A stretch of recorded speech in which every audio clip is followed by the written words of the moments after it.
Imagine mo, nag-e-enjoy ka lang mag-ride. Tapos biglang isang maliit na lagitik pala ang magbibigay sa'yo ng 50,000 pa 80,000 na sakit sa ulo sa makina. Naranasan ko yan. At kung naka 450 MT ka, baka hindi mo alam nagsisimula na rin pala sa motor mo. Hey guys, Tonyo here. And this is the full story kung paano bumigay yung 450 MT ko para hindi na mangyari sa inyo yung nangyari sa akin. Sa first 2 minutes ng video makikita nyo yung exhaust ng cylinder number 1, basa. Tapos meron pa akong nahugot na aluminum flakes, ibig sabihin, nabutas na yung piston. Pag binuksan pa namin ng buo, isa yung barbula na totally naputol. 2 pang valves ang tumabingi.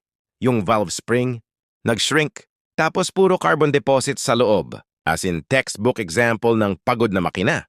At dito na pumasok yung gastos. Pinalitan namin yung cylinder block, piston ring, piston pin clip, pati valve seat ng cylinder number 1. 2 yon ha.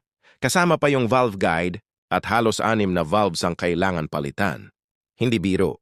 Pero ang tanong, ano ang nag-trigger nito? Ito yung gusto kong i-share bilang awareness sa lahat ng naka 450 MT.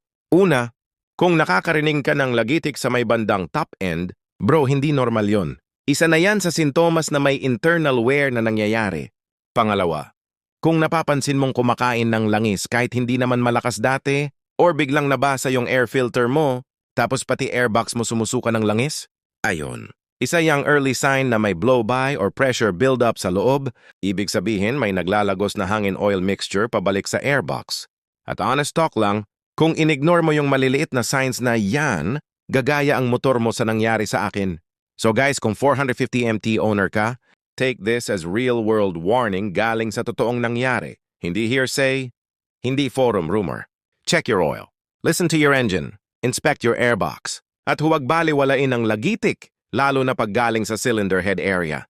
Kasi kung maaga mo siyang nakita, maka 5,000 p 10,000 gastos mo lang. Pero pag pinabayaan mo tulad ng nangyari sa akin, cylinder block, valves, piston, buong top end mo lalagasan.